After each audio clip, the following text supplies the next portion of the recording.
No, definitely not 4 more years. I don't want 4 more years of this garbage. I don't know about you guys. Hello and welcome. It's Doug Diamond here. You've reached another Diamond Report Live. Happy to be here yet again. Sunday night, Cinco de Mayo, May 5th, 2024, 10:04 p.m. Hope you guys have had a really good week. Seems like it's been a little while since we talked, even though it's only been a week. I don't know why. But anyway, happy you all are here, and looking forward to getting into the news a little bit tonight. Got a couple videos is all, and no more years for sure. Couple videos probably in a little while, and some articles to take a look at. So let's start with Hal Turner Radio Show like we normally do. I just saw this headline come across the website. U.S. and NATO Chinook helicopters inside Ukraine airspace near Odessa. Video below, I think that's for subscribers, shows 2 U.S. and NATO Chinook double-prop helicopters flying about 100 feet above the waters of the Black Sea inside Ukrainian airspace near Odessa. It's important to realize that what you're seeing is the U.S. and NATO operating in an area where they are considered a legitimate military target by Russia. It's also important to point out the long air refueling pipe protruding from the front of both helicopters, which you can kind of see in the picture here, probably a little more obvious in the video, indicates these are MH-47G helicopters for, quote, special forces. So I guess if you want more info here, you would need to be a subscriber on his site. And yeah, highly recommended. Hal Turner's doing some really good work, I think. So that is new news on his homepage there. And then the other one that I have pulled up right away from his site is Russia issues warrant to arrest Ukraine's Zelensky, declares Ukraine, quote, illegal entity. The Russian Ministry of Internal Affairs has put the leader of Ukraine, that's questionable in my book, Vladimir Zelensky, I think it's Volodymyr Zelensky, on the wanted list, declaring Ukraine to be an illegal entity. He joins former President Poroshenko and former acting officer of the Ministry of Defense of Ukraine and current rector of the National Defense University of Ukraine, Koval, and Pavylyuk, I guess, commander of the ground forces of the armed forces of Ukraine. This means the actual recognition of the Kiev elite as an illegal government and actual criminals. This step means that a criminal case has been opened against Zelensky and the company within the framework of which a search has been announced. In turn, all of the above means that there can be no negotiations with these people, since Russia does not negotiate with those it is looking for over crimes committed. This step is not just a formal kick to Zelensky and other members of the Ukrainian elite. It also means that negotiations with Zelensky are possible only about one thing: his surrender. As of today, Ukraine has been declared an illegal entity, and its leadership is subject to arrest and trial. So pretty interesting, huh? There's a little bit more here on this article on HalTurnerRadioShow.com. And this one also kind of plays into this whole thing. France sends combat troops into Ukraine. France has sent its first troops officially into Ukraine. They've been deployed in support of the Ukrainian 54th Independent Mechanized Brigade. The French soldiers are drawn from France's 3rd Infantry Regiment, which is one of the main elements of France's Foreign Legion. In 2022, France had a number of Ukrainians and Russians in the Foreign Legion. They were allowed to leave the Legion and, in the case of the Ukrainians, return to Ukraine to join Ukrainian forces. It isn't clear if the Russians returned home. The Legion today is run by French officers, but the rank and file are all foreigners. It says the initial group of the French troops number around 100. This is just the first tranche of about 1,500 French Foreign Legion soldiers scheduled to arrive in Ukraine. These troops are being posted directly in a hot combat area and are intended to help the Ukrainians resist Russian advances in the Donbass. The first 100 are artillery and surveillance specialists. So they're putting them right in harm's way. So that what do you think will happen? So these guys get injured or killed, and then NATO can say, look, Russia is going to war against NATO. It says the key question is how NATO will react to the French decision to deploy, as France is acting on its own without NATO's backing. The French cannot claim support from NATO under its famous Article 5, according to what Hal's saying here. So maybe that isn't even on the list of possibilities. Should the Russians attack French troops outside of Ukraine, it would be justified because France has decided to be a combatant, and forcing an Article 5 vote would seem to be difficult, if not impossible.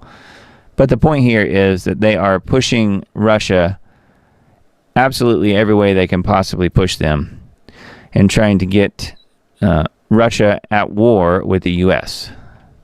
That seems to be the ultimate goal here. Rural areas of the U.S. could soon lose cellular service. I saw the headline and thought, oh, well, that's probably good news. Not going to be bathed in EMF and 5G and 6G and who knows what. But I don't think Hal means it as good news. So it says, while Congress was quick to find $61 billion for Ukraine, they aren't, quote, finding $3 billion for U.S. rural cell service. States such as Tennessee, Kansas, and Oklahoma could be affected unless rip and replace funding is secured. Rural and indigenous communities are at risk of losing cell service thanks to a 2019 law intended to strip U.S. telecom networks of Chinese-made equipment. So that's what's going on here. And while local companies were promised reimbursements as part of the Rip and Replace program, many of them so far have seen little of the funding, if any at all. Yes, because it's all going to the Ukraine. The federal push to block Chinese telephone and internet hardware has been years in the making, but gained substantial momentum during the Trump administration. So anyway, this is seems to be what's coming soon here, and who knows how much that's really going to mean as far as people being able to access their various and sundry wireless networks. It says, meanwhile, rip and replace programs have remained in effect through Biden's administration, but little has been done to help smaller U.S. companies handle the intensive transition efforts. So we'll see. Thought that was kind of interesting. I don't think it's necessarily a bad thing to not be bathed in 5G, 6G, whatever else they have planned. So kind of interesting, but yeah, you can see where they're trying to set it up to where if these people can't access the internet, I guess they'll have to leave their rural areas, won't they? They'll have to move to the cities. And your city might just be turning into a smart city very soon. That's just a coincidence, though. All right, so let's take a look at needtoknow.news. Biden announces closure of all is an awful lot of them, all coal plants by 2035. Power grid could collapse. I think that is the goal. Under Obama, beneficial carbon dioxide was listed as a pollutant, and more than 1,000 coal plants, 60%, were shuttered. For decades, the U.S. has been using scrubbers on coal plants that remove fine particles, sulfur dioxide, and mercury. However, the EPA's new rules demand that harmless carbon dioxide can be captured and sequestered by 2040, or coal plants will be shut down. Coal makes up 16% of the U.S. electricity system. How are you going to power your EV cars, I ask? When resources are artificially removed, it creates economic havoc and massive inflation. Days after the U.S. EPA rules were approved, the other G7 countries, Canada, France, Germany, Italy, Japan, and the UK, agreed to end the use of coal power plants by 2035. Meanwhile, 160 other countries are keeping their coal plants, and China is building 15 coal plants per day without scrubbers. No, they get to do anything they want. They get a total free pass, and they can pollute the environment all they want to. It doesn't matter. It only matters if the U.S. has coal plants and the other G7 countries, as it mentions. So yes, this is a bridge to nowhere, as they say. A bridge to nowhere. This is taking something that works pretty well and completely getting rid of it without having any sort of backup plan. But that, of course, is the that's the real idea. That's the real goal here. Yeah, Cowboy says they got a free pass across our border too. Yes, that's right. So anyway, that is on needtoknow.news. And this one, Forbidden Truth, the great replacement of white Europeans in their own countries. Dutch political commentator and lawyer Eva, don't know how to say her last name, this girl, warned that Europeans must take a stand against the huge demographic shift brought by mass migration orchestrated by their leaders or risk becoming a minority in their home countries. She said that Europeans will be attacked and accused of racism if they say, hey, this continent, Europe, has been predominantly white for the entirety of its history, and now suddenly, within one generation, a few bureaucrats have decided against the will of the people that we should suddenly be a minority. She added, I think there are many ways in which you can defend yourself, of course, against this ridiculous attack. I'm sure that they're going to say about me that I'm a terrible racist again. No, that's not true. I don't think that any race is superior to another. I just think that mine is also not inferior to that of others. This speech is the reason why the Biden administration and Western elites are so desperate to control speech, as mass immigration to replace Americans is also happening in the United States, which is what Cowboy just mentioned in chat. Yes. So that is the goal here. And then the full speech is embedded here on her Twitter page, which is also in this needtoknow.news article. So, yep, pretty good info there. But obviously, we all know about this, but our friends and neighbors probably don't realize that they're being replaced very slowly. So let's see here. We've got some articles from some links from Revolver. So this is the first one I found. Discern Report. French ruler's insane idea could ignite World War III, which is kind of what we were touching on earlier. The ruler of France, Macron, has been parroting some ridiculous ideas about involving the West further in the war between Russia and Ukraine. If any of the NATO members actually follow through with this insanity, it will ignite World War III. Hungarian foreign minister agreed with this assessment. He has condemned the latest remarks from Macron about the option of sending troops to Ukraine and has warned such a move could ultimately spark an all-out nuclear war. While speaking to French broadcaster, the Hungarian foreign minister was asked for his take on Macron's renewed threat to deploy his country's troops to back up Kiev against Russia. The diplomat strongly condemned the idea, saying that the French leader's comments themselves have contributed to escalating the situation. If a NATO member commits ground troops, it will be a direct NATO to Russia confrontation, and it will then be World War III, he said. Which is kind of what we're saying here. So, yeah, putting them in harm's way seems to be the goal.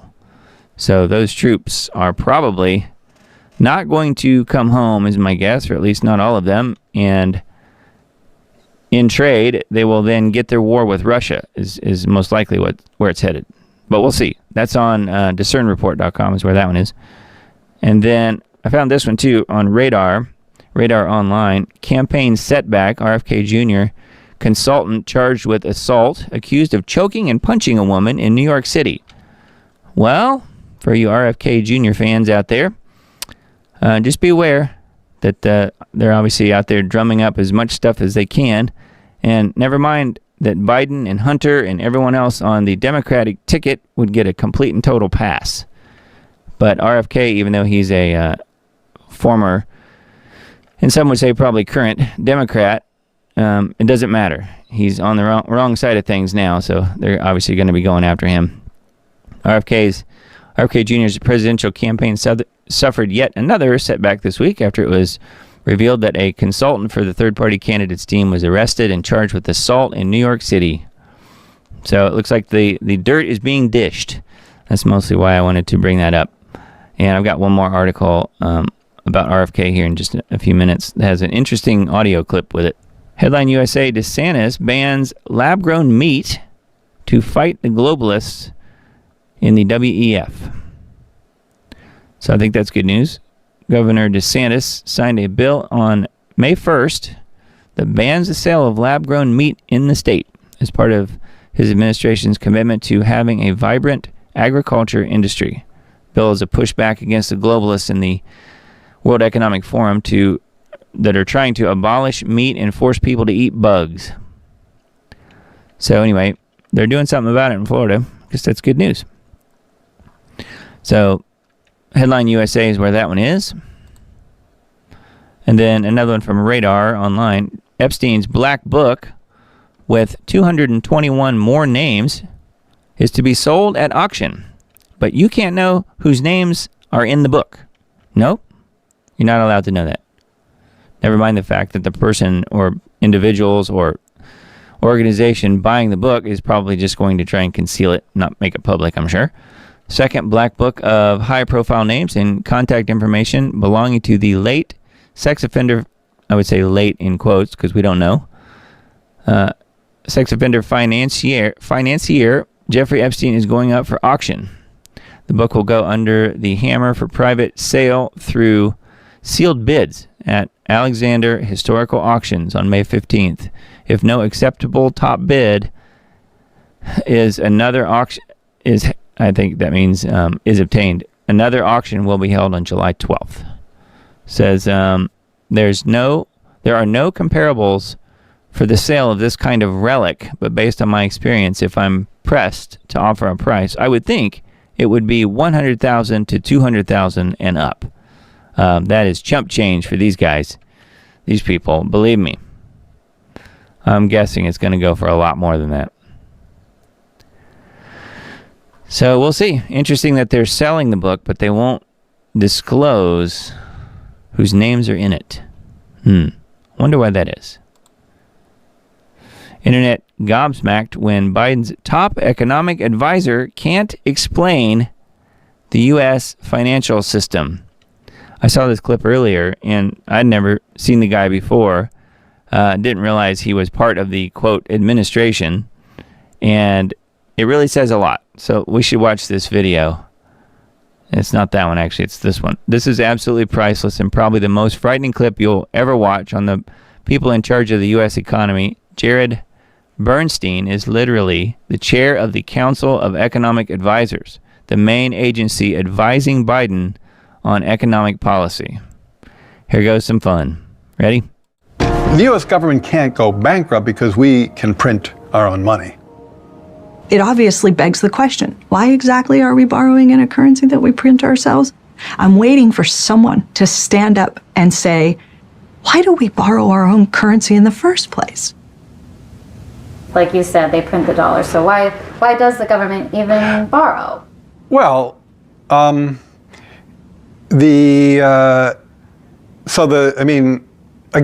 some of this stuff gets, some of the language that some of the language and concepts are just confusing. I mean, the government definitely prints money, and it definitely lends that money, which is why the government definitely prints money, and then it lends that money by selling bonds. Is that what they do? They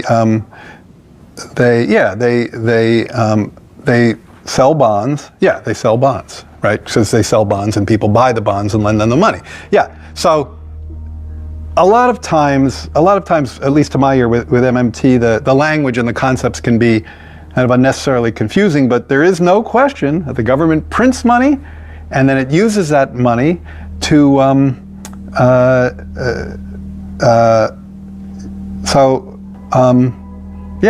guess I can't really talk. I don't get it. I don't know what they're talking about. Like, cause it's like the government clearly prints money. It does it all the time, and it clearly borrows. Otherwise, we wouldn't be having this debt and deficit conversation. So I don't think there's anything confusing there. No, not at all. Nope, he can't even explain it himself. So it seems like he's a perfect match for Biden and company. Too funny and completely ridiculous. Social media is abuzz with a shocking clip of Biden's top economic advisor fumbling to explain the fundamental mechanics of our financial system. The only thing missing from this train wreck answer from the chairman of Biden's Council of Economic Advisors, his name is Jared Bernstein, is the such as, quote unquote. To be fair, the mechanics of how the U.S. government sells bonds and how money is printed are somewhat complex, and the regime is lucky. It is because once people find out how the sausage is really made, the entire scam becomes clear. So, anyway, I thought that was pretty funny. Pretty ridiculous, too. So there's more here on this article on Revolver. Revolver.news is where this is. But, yeah, is that the guy you want in charge of things? Definitely not. 4 more years of that. Watch, pastor waits until the very end of the sermon to casually reveal his wife committed suicide the night before. This is just one of those really bizarre types of things. It says, question, if your spouse tragically ended their life the night before, would you clock in at work the next morning, keeping it under wraps from everyone who cared about her until the last moment? That doesn't sit right with most folks, but one South Carolina pastor did just that, waiting to reveal his wife's suicide until the tail end of his sermon. Eyebrows were raised sky high. But wait, the plot thickens. His wife had just filed for divorce. Now authorities are stepping in to investigate, spurred on by the family, raising serious alarms and noting many red flags. The story screams Dateline mystery, doesn't it? So here's the tail end of the sermon, I guess. We're not going to do an altar call today. Instead, I'm going to have you stand up, and I'm going to make an announcement. And after the announcement, I'm going to ask that you leave church quietly and don't talk about the announcement here in the building, please, if you can, so y'all can stand to your feet. Before I make the announcement, I also want to say that my request to you is that you will continue to come to church and serve and give for the next little bit, because I don't want to have. I'm taking a little bit of a break, and I don't want to have to worry about the church. My break may be a few days, a few weeks, I don't know. I got a call late last night. My wife has passed away, and it was self-induced, and it was up in North Carolina, and we're gonna have a funeral for her next Sunday here at 3 p.m. And so it's all I can.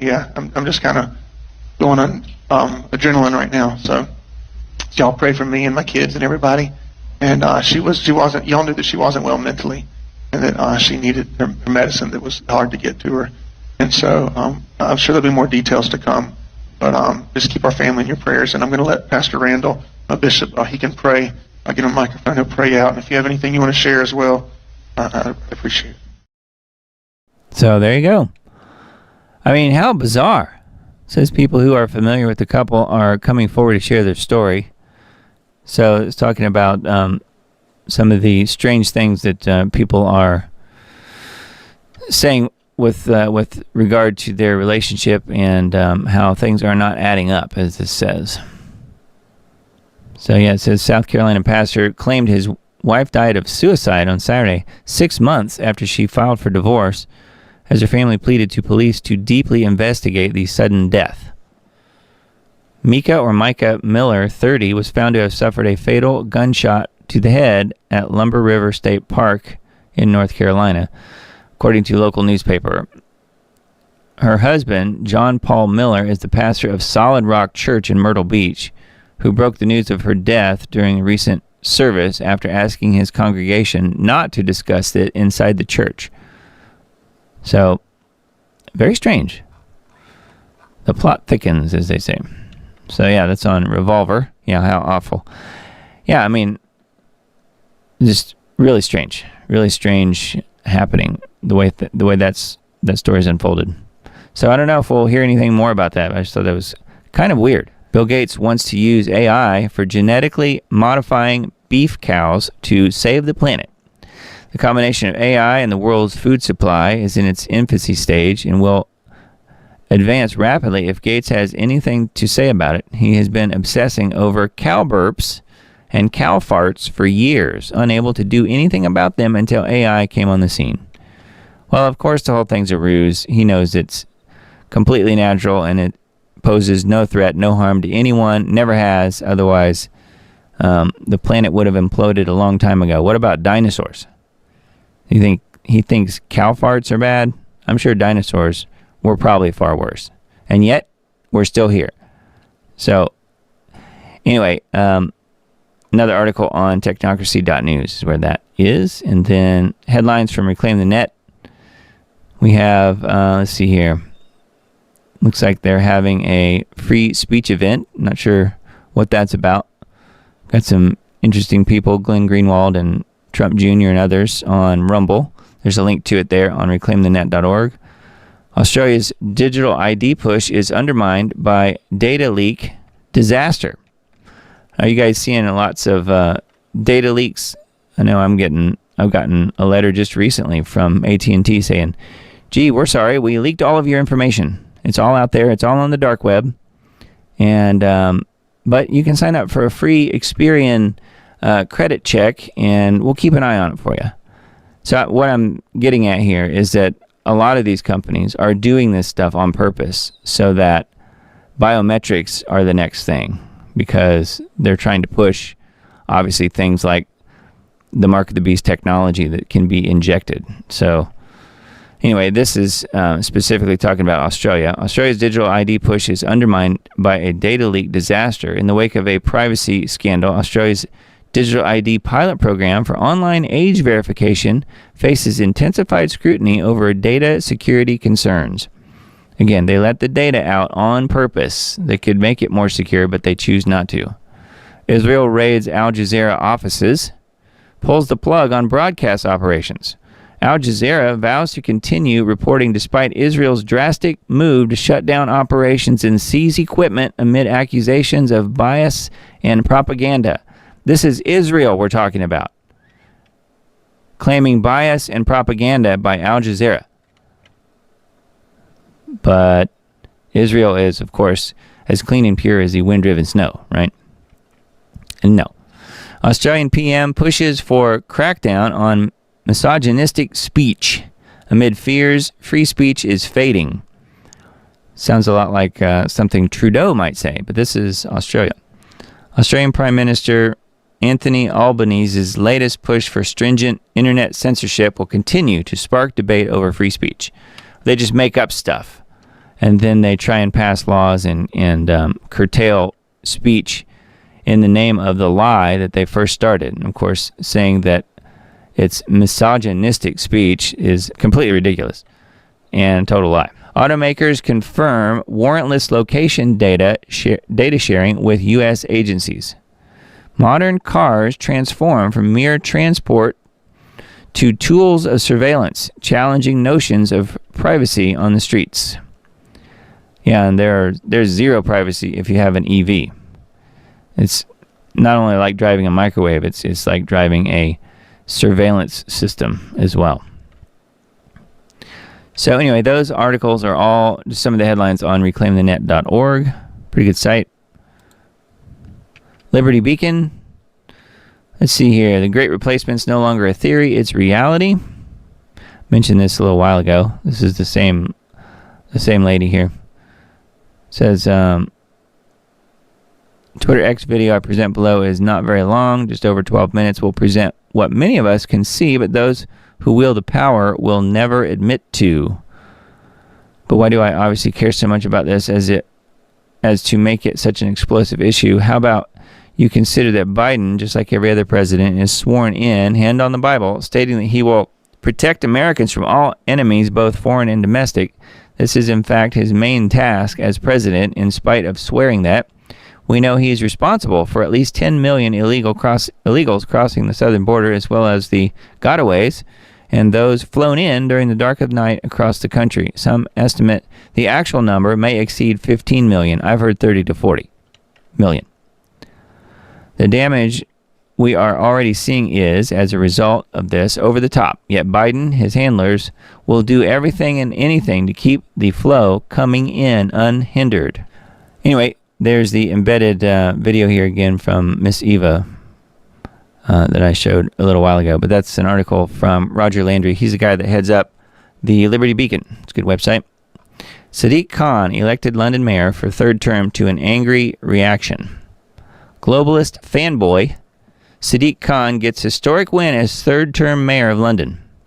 supported by less than 18% of the voters, but he still wins. He still gets to keep his position. Says local council elections took place this past Thursday in the UK, which means mayoral seats were up for grabs. Of interest here is London, which Sadiq Khan took for an historic third time. We have no idea here about the honesty or otherwise of these elections and whether it's Labour or the Conservatives. We know pretty much by now that it's all a uniparty with both sides serving the same masters. That does kind of sum it up. This is a bad day for London as Sadiq Khan wins the London mayoral election in 4 more years as London mayor, with 60% of Londoners not bothering to vote. So he gets to stay in with only 18% of the vote, according to this article. So yeah, interesting. RT.com, dozens dead in massive flooding in Brazil. Regional authorities have described the situation in the south of the country as absolutely unprecedented. I wonder if they're getting ready for some more smart cities to go in here. The southernmost Brazilian state of Rio Grande del Sul has been hit with what its authorities have described as the worst flooding in its history. The regional capital of Porto Alegre has been engulfed by heavy torrents, with the city mayor warning that the situation could get even worse. The total death toll linked to the disaster has climbed between 56 and 58, according to various media reports, citing the Brazilian Civil Defense Authority. The raging flood waters have also left more than 70 people injured, with another 67 still missing. The collapse of a hydroelectric dam near the city of Bento Gonçalves, coupled with landslides in the area, killed 30 people. According to some reports, a second dam could possibly collapse in the area as well. And here's some embedded videos. I saw some of these earlier. Just absolutely insane torrents of water. You can see it. So yeah. Weather warfare, perhaps. What do you think? A couple articles here from WNG.org, which is... I'm not sure exactly how I ended up on the newsletter list, but it's a pretty good site. It's called the SIFT, S-I-F-T. Second Boeing whistleblower dies. So yet another Boeing whistleblower is dead. I reported on the first guy several weeks back. Joshua Dean, a whistleblower who raised concerns about possible unsafe features on some Boeing aircraft, has died. His lawyer confirmed to World, which is this website, on Thursday. His lawyer called his death a loss to the aviation community. He possessed tremendous courage to stand up for what he felt was true and right and raise quality and safety issues. Seattle Times reported that Dean passed away on Tuesday after a sudden fatal infection. Sudden fatal infection. I wonder if his sudden fatal infection was a bullet to the head, you suppose. It says in March, another Boeing whistleblower, John Barnett, passed away from an apparent suicide. I would put that in really big quotes. The Associated Press reported, citing that Charleston County Coroner's Office, in recent months, Boeing aircraft has had several incidents, including a January incident when a panel blew off of a Boeing 737 jet mid-flight. Who was Dean? This is the second guy. Dean used to work for Spirit Aerosystems, which manufactures parts for Boeing aircraft. Before the organization terminated his employment in April 2023, it says before his firing, he'd raised concerns about the integrity of some aircraft parts shipped to Boeing. The FAA, Federal Aviation Administration, has identified several incidents in which Boeing failed to meet manufacturing quality control requirements. According to statements by the agency, Dean's death was stunning news to the company. Spirit Aerosystems told World, "Our thoughts are with his family," the company said. And then they promptly probably threw a party. Just a guess. Anyway, that's on SIFT on WNG.org. Arizona governor signs repeal of a law that protects unborn babies. So there's your fake governor who was not elected in Arizona, Katie Hobbs, on Thursday signed a repeal of an 1864 law, 1864, not 1964, law protecting unborn babies from abortion in almost every case. So you can see the baby murderers right there around her, egging her on. The law allowed abortions only when the life of the mother was at risk. Last month, the Arizona Supreme Court ruled that the law could be enforced. Arizona's House of Representatives then voted to repeal the law last week. The state Senate did the same earlier this week. What does this mean for unborn babies in the state? Unborn babies will still be protected after 15 weeks of gestation. The state Supreme Court had ruled that the newer law could also have been enforced alongside the now repealed law protecting unborn babies from nearly all abortions. So, not much else on this article, but it's a start here if you guys want to take a look at that. WNG.org and click on the SIFT. And then one more from the same site, UMC, which is the United Methodist Church, says homosexuality does not conflict with Christianity and redefines marriage. So for you Methodists out there, you know who you are. Just be ready. Your leaders have completely gone to the dark side.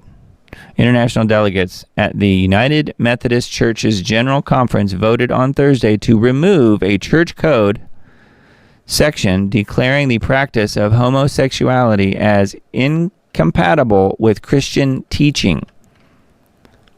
In other news, they also rebuilt Sodom and Gomorrah and said it never happened.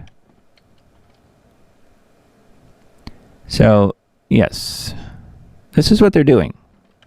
And you still believe we don't live in the end times? The group also voted to redefine marriage, simply describing the sacrament as a union between two people of faith. Note that you can have faith in anything, rather than exclusively between a man and a woman. The Assembly's approval rate was more than 70% for both unbiblical votes. Despite the strong support for the changes, dozens of delegates pushed back. Wow. And a lot of good that did, I'm guessing.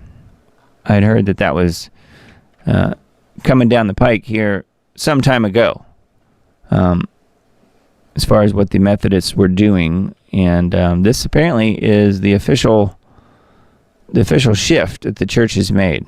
So yes, homosexuality does not conflict with Christianity. And that's only for people who have never read the Bible ever in their entire lives. Who would believe that? The U.S. government has mandated preferred pronouns in all workplaces. Says, hello, my pronouns are ask me.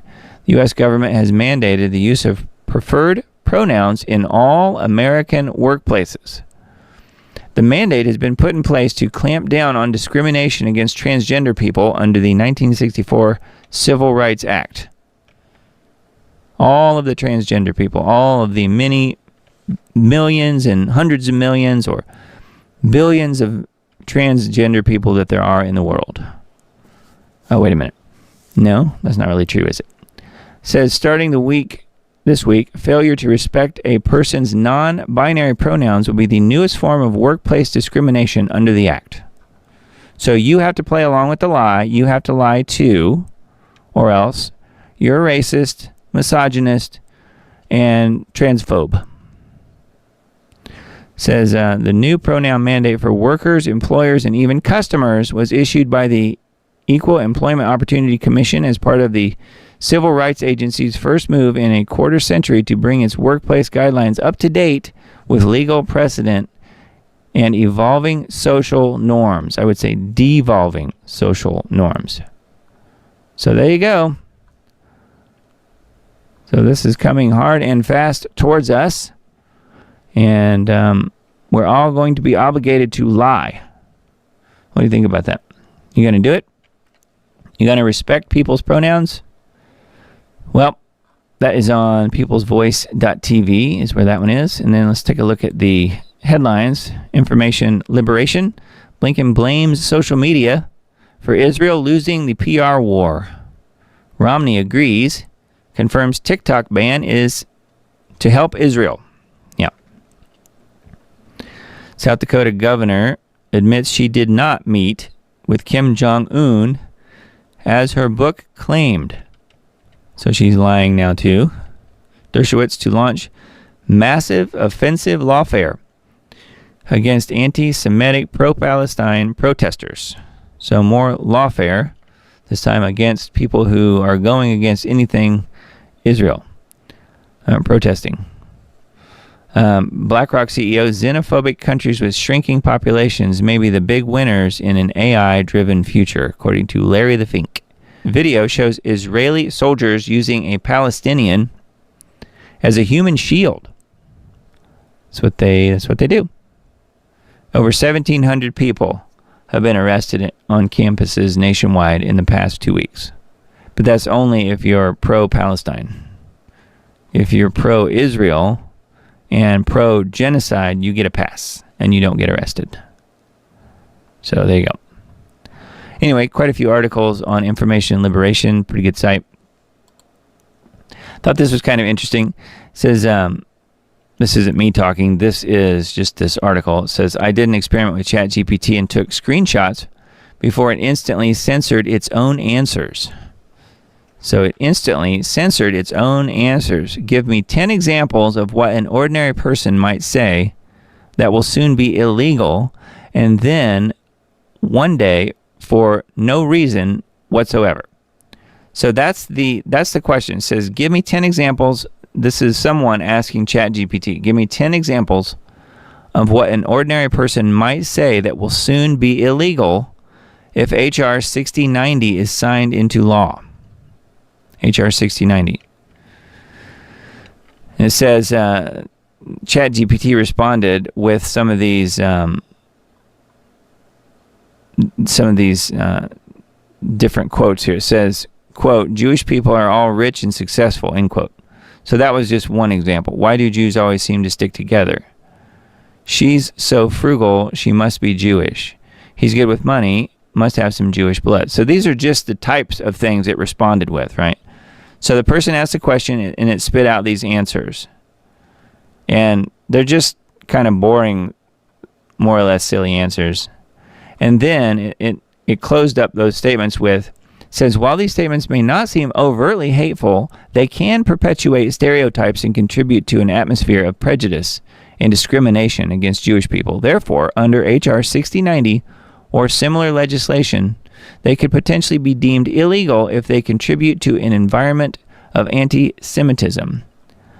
And then it says, oops, better wipe H.R. 6090 from ChatGPT altogether until we can rewrite the code. Unreal. Should be fixed soon. Good thing I took another screenshot, this guy says. Okay, so the person says, what kind of statements will now become illegal if H.R. 6090 is signed into law? ChatGPT now says, I'm sorry, but there is no H.R. 6090 in existence as of my last update. Could you please provide another prompt or a question? So it's literally just doing a revisionist history right in front of this person's eyes. It says, surely this is an error since ChatGPT knew what it was just hours earlier. Let's try this again, this time more basic. What is H.R. 6090? That was the question posed to ChatGPT. And now here's what it says this time. I'm sorry for any confusion, but as of my latest update, there isn't specific information about H.R. 6090. To ensure accuracy, I recommend checking the latest legislative updates from reliable sources to learn more about any recent bills. Would you like assistance with another topic or question?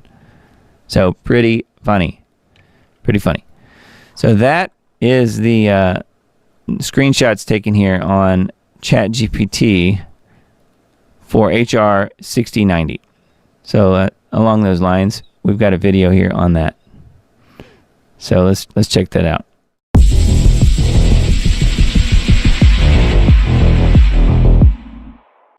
What's happening on America's college campuses is horrific. Anti-Semitic mobs have taken over leading universities. They call for the annihilation of Israel.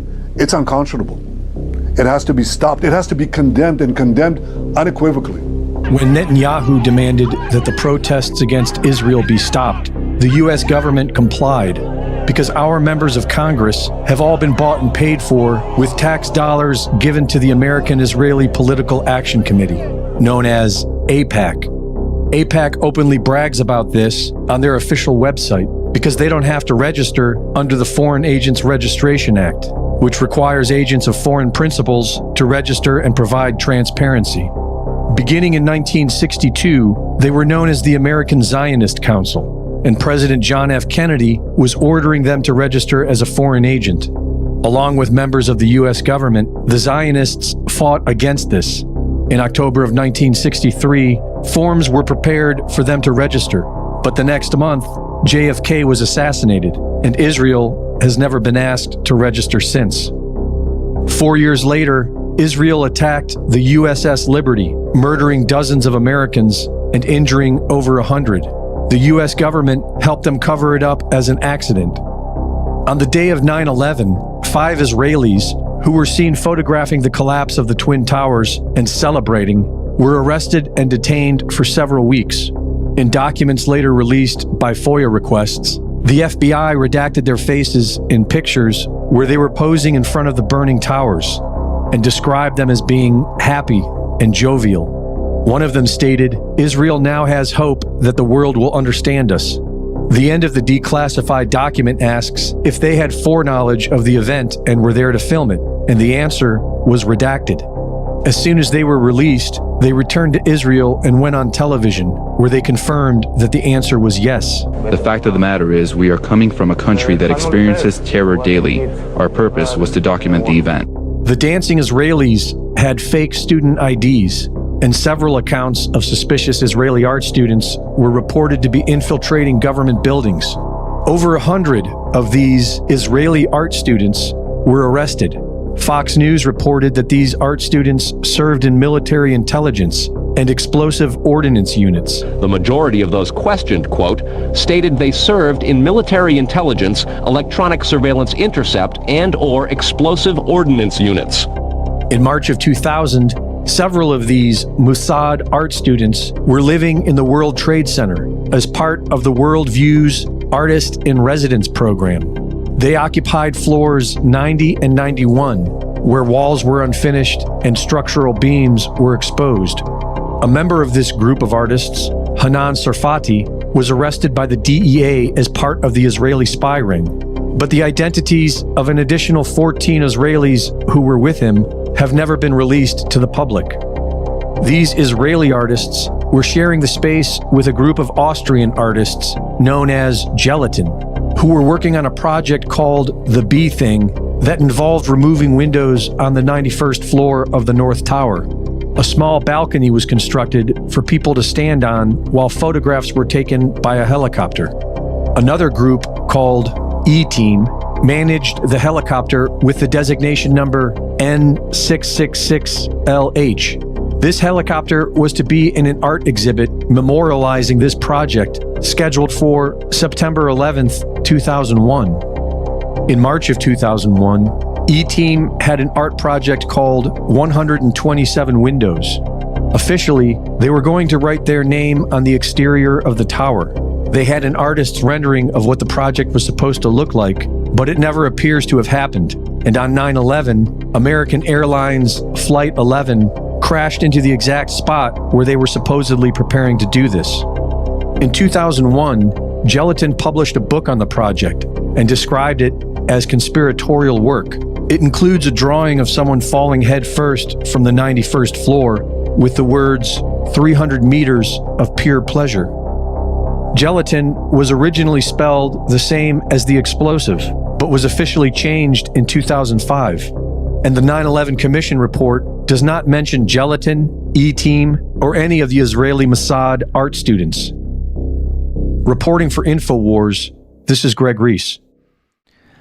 Yeah, as Susan says here, if you want to know who rules over you, just look for who you are not allowed to criticize. Yep. Well said, yes. So, yes, very true. And what do you guys think about that video? I thought that was pretty interesting, huh? All of the 9/11 connections and everything that Greg mentioned in that. So, but yeah, this HR 6090 is coming soon as well. Apparently, they are really, really insistent that no one ever criticize Israel. So, we just touched on some interesting things that ChatGPT is up to as far as HR 6090, and we mentioned ChatGPT earlier as far as its propaganda that it puts out. So I thought that was kind of interesting, and I thought I would introduce a new segment this week on the show. We're going to call it Revelations with ChatGPT. Revelations with ChatGPT. And here they are. So, I had a question for ChatGPT, and this is what I asked it, and this is what it came back with. So, let me know what you guys think about this. As you guys know, I see 11:11 often, even on this show, very often. And it's 11:09 officially right now, so I'm 2 minutes early. I see 11:11 a lot, so I had the idea that maybe if you look at all Scripture, if you look at all the books of the Bible, Old Testament, New Testament, look at all of the chapter 11s where there are chapter 11s and verse 11s where there are verse 11s, is that something that ChatGPT could put together quickly for me and then give me an idea as to, do all of the chapter 11s, verse 11s in the Bible add up to something important, something that we should, like some overarching theme or idea? So that was my question for ChatGPT. So my question was, this is the verbiage I used. I said, when you read through all of the chapter 11, verse 11s in all the books of the Bible that contain chapter 11, verse 11. Remember, you're talking to a computer, so you got to really dumb it down. Do you see any overall message when looking at all of that scripture in context? So here is what ChatGPT said. Examining chapter 11, verse 11 across the Bible reveals a diverse array of contexts, themes, and messages. While there isn't a single overarching message that applies uniformly to all these verses, we can identify some recurring themes and motifs. So just stop right there for a second. And so my thought was that if you look at all the 11s across the Bible, it's going to mean something. So that's what I was trying to get ChatGPT to spit out. And so here's what it says. Judgments and consequences. Several verses highlight the consequences of actions or decisions. For instance, in Jeremiah 11:11, there's a prophecy of impending disaster due to disobedience. Similarly, in Daniel 11:11, there's a description of defeat in battle. Divine intervention and guidance. In Exodus 11:11, Moses speaks about the Lord's plan for the Israelites, indicating divine intervention. Also in Acts 11:11, there's a moment of divine guidance when Peter receives a vision. So divine intervention and guidance is another one of these 11:11 ideas. Number 3, leadership and authority. Some verses touch upon themes of leadership and authority. In 1 Kings 11:11, Solomon faces the consequences of his disobedience and is warned about the loss of his kingdom. In 2 Chronicles 11:11, there's a mention of fortification and leadership in the context of the divided kingdom. Number 4, salvation and restoration. Hosea 11:11 speaks of God's promise to restore and settle his people, emphasizing themes of salvation and restoration. So that's another idea of the 11:11s. And here's another one, prophecy and fulfillment. Isaiah 11:11 contains a prophecy about the restoration of Israel, which is echoed by Romans 11:11, where Paul discusses the inclusion of Gentiles in God's salvation plan. And then the last thing here is family and relationships. In Matthew 11:11, Jesus talks about the greatness of John the Baptist and contrasts it with the least in the kingdom of heaven, possibly highlighting the importance of humility and the upside-down nature of God's kingdom. I think it means upside-down nature in context of this world, I think is what it means. It says, while these verses vary widely in their specific contexts and messages, they collectively contribute to the rich tapestry of themes found throughout the Bible, including themes of judgment, redemption, divine providence, human responsibility, and the nature of God's relationship with humanity. So that is what it spit out. So what do you guys think about that? I think it's kind of interesting. So I took a question that I wanted to know the answer to and wanted to see what it would come up with. And what it came up with was actually pretty interesting. So again, going back to my original question, when you read through all the chapter 11, verse 11s in the Bible, all of the different books that contain them, do you see an overall message when looking at that scripture in context? And ChatGPT says all of these things that I just mentioned. Yes, judgment and consequences. Also, divine intervention and guidance. Also, leadership and authority. Also, salvation and restoration. And prophecy and fulfillment. And also, family and relationships. So that's what it came up with. I thought that was kind of interesting. I also asked it about the two witnesses in the book of Revelation in chapter 11. And here's what it said. The two witnesses in the book of Revelation mentioned in chapter 11 have fascinated theologians and readers for centuries due to their mysterious and symbolic nature. Here are some perspectives on the significance of the two witnesses. Prophetic symbolism. Many interpret the two witnesses as symbolic figures representing various aspects of God's witness on earth. They are often seen as representing the prophetic ministry of the Old Testament and the New Testament, symbolizing the continuity of God's message throughout history. Identity. There are various interpretations regarding the identity of the two witnesses. Some suggest they could be literal individuals who will appear in the end times, while others view them as symbolic representations of groups or entities such as the church or the law and the prophets. Ministry and message. The two witnesses are described as having a powerful ministry, performing miracles and prophesying for a specific period before being killed and resurrected. Their message is one of warning and judgment, calling people to repentance and proclaiming the sovereignty of God. Historical interpretations. Some scholars interpret the two witnesses as symbolic of historical figures or movements that have borne witness to God's truth and faced persecution throughout history. This view sees Revelation as depicting the ongoing struggle between good and evil in the world. Eschatological significance. The appearance of the two witnesses is often seen as a sign of the end times and the imminent return of Christ. Their ministry and martyrdom are seen as part of the unfolding of God's plan for the final judgment and the establishment of his kingdom. Overall, the two witnesses in Revelation 11 are a complex and enigmatic symbol that invites various interpretations. They serve to highlight themes of witness, persecution, divine judgment, and the ultimate triumph of God's purposes in history. So that is, again, from ChatGPT. That is what it responded with when I asked, what do you think about the two witnesses in the book of Revelation, chapter 11?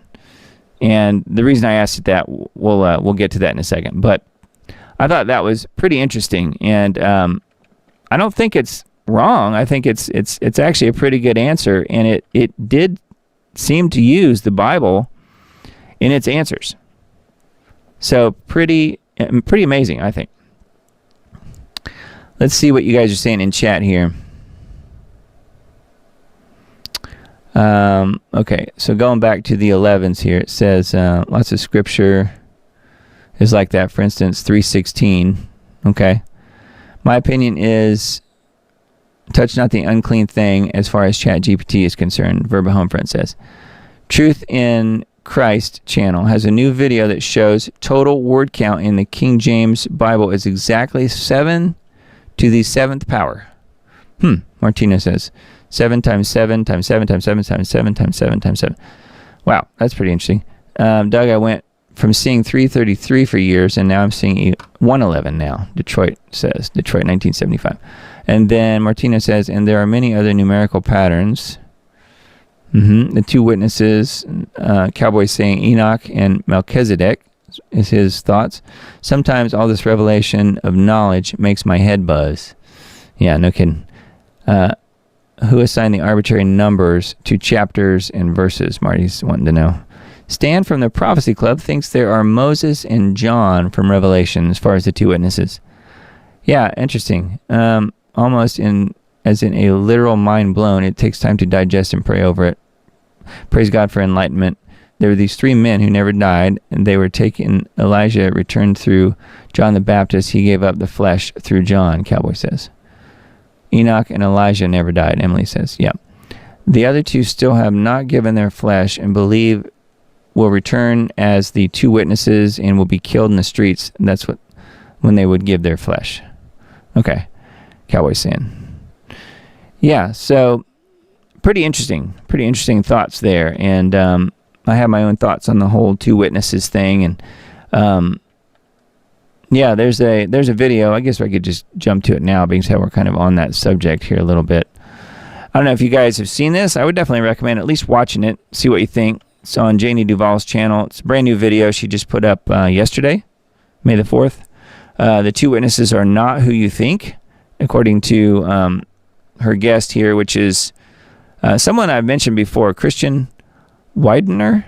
I think is how you say his name. And he has this endtimesberean.com website, which seems to be a pretty good site. It says, welcome to a website for Christians who are thinkers, for skeptics who want to know if there are real answers in the Bible and anyone in between. The last days have arrived. Are you looking for evidence-based assessment on Bible prophecy and an uncompromising multidisciplinary approach that's sensible, convincing, and rooted in the scriptures? Then you have landed on the right spot. So this is just kind of the front pages here of his website, endtimesberean.com. And there's an article here looking for the two witnesses. But this video here on Janie's channel I thought was pretty good. It's got him being interviewed, and he makes a lot of really good points in it. So I would recommend that if you guys want to check that out. And we'll link to this and all the other articles that I mentioned on the Substack posts that I send out either tomorrow or Tuesday. It's been Tuesdays lately, so we'll plan to do that. But yeah, definitely check that one out if you want to. Thought he made some really good points in that video for sure. So I thought that was kind of an interesting little excursion on the whole Chat GPT thing. And I get what you're saying, Verba Homefront, on the never touch an unclean thing. And these virtual unclean things, I suppose, would be just as bad. However, I just wanted to see what would happen, what it would say, and would it start smoking and explode when you even bring up Jesus and the Bible. But in fact, it actually answered things pretty well. And yet, I'm not trying to have a conversation with it about or anything like that. That's pretty pointless because obviously it's going to be programmed to be a certain way, to say a certain thing. So, anyways, I thought that was kind of interesting. So we'll continue on with that if you guys want to, if you're not really that interested in what ChatGPT has to say. I'm trying to use it in a way that would, because they're large language learning models, obviously it has a pretty wide swath of data that it's looking at. I'm trying to use it in a way that is as much scripturally based as possible. So anyway, yeah, just let me know what you guys think about the whole thing. It is pretty crazy. So I was going to mention this video. This is one that I helped Richard on Lost Arts Radio with some time ago. I think the show date on this was from March of last year, so it's well over a year ago at this point. And James Roguski is mentioned in the newest Reese report. So that's who this guy is right here. and he was being interviewed. He's a friend of Dr. Rima's, who we have as a frequent guest on Lost Arts Radio, which we're not actually doing new interviews. This show, again, is from like over a year ago. But I wanted to mention Roguski because I think he's doing good work when it comes to this whole idea of getting the U.S. out of the WHO. How about that? Yeah, pretty interesting. I think Roguski's doing some good work, and I've met and talked to him a couple different times on our Lost Arts Radio interviews. Again, this is just one of them. He was on the show a couple different times, and I'll link to this in the Substack post that I send out in the next couple days. And this is, many of you guys like Dr. Rima, and she's on the show with him because they're friends. So anyway, I just wanted to bring that to your attention, and James has been talking about this for quite some time. And again, this interview is from a year ago, and you can see in the center here, World Health Organization logo with a big X in it. Next level WHO understanding. This whole video here is about getting the U.S. out of the WHO, which that would be nice, although, as most things are, I think it's a bit of a pipe dream. Anyway, I do think James is doing good work, though. So, and then this this HR 6090 is something that we mentioned a little bit ago. It says, WTF just happened. They literally just passed a law that makes parts of the Bible illegal. For example, Bible passages state that Jews killed Jesus. WTF is Mike Johnson doing? We all know when AIPAC calls the dual citizenship Israeli/U.S. puppets respond. Effing insane. So this this document here that we're looking at, HR 6090, using the symbols and images associated with classic anti-Semitism. For example, claims of Jews killing Jesus. My Bible says that that's what happened. How about yours? So anyways, yeah, this is more ridiculousness that they are trying to push on us, and that simply disagreeing is grounds for whatever they want to do to us. You cannot criticize, quote, Israel, which of course is a man-made construct, not the same Israel in the Bible. It's a people, not lines on a map, as Hal Turner often says. All right, leohoman.com, breaking news, Russian troops enter U.S. base in Niger, order Americans out. This is unprecedented. We are entering a hot war with Russia, just a matter of time. Breaking news from Reuters from Friday, a couple days ago, a $100 million airbase in Niger, which reportedly is a key player in drone warfare, has been taken over by the Russians without firing a shot. See the story below from Reuters in video, providing further analysis, breaking down this humiliating development for the U.S. military. Did you guys hear about this on the nightly news? This all went down on the invitation of the military government in Niger, which kicked the French out of their country last year. The U.S. took over the base, and now they've thrown them out. When can you ever remember Russian troops taking over a U.S. airbase anywhere in the world? And where is the mainstream media other than a few small articles on the back page? They don't want us to know about this, not the full implications. The U.S. is getting its clock cleaned right now by Russia, both economically and militarily. Expect the U.S. to lash out soon with another attack inside Russia. Remember the mall shooting, the theater shooting there. We are witnessing the actions of a collapsing empire, and no empire goes down without a fight. I expect full-on World War III by late 2024, early 25, according to leohoman.com. I tend to agree with him. So, anyways, very interesting, very interesting. And then another article from same site, Backlash growing against Biden plans to import tens of thousands of Palestinian refugees to go with all of the tens of millions of illegals coming across the southern border, I guess.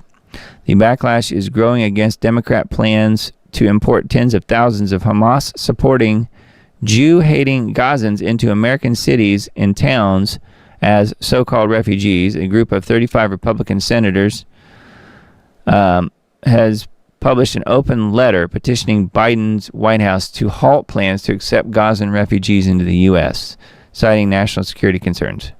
Yeah, you think? I mean, even Egypt won't take any of the Gazans.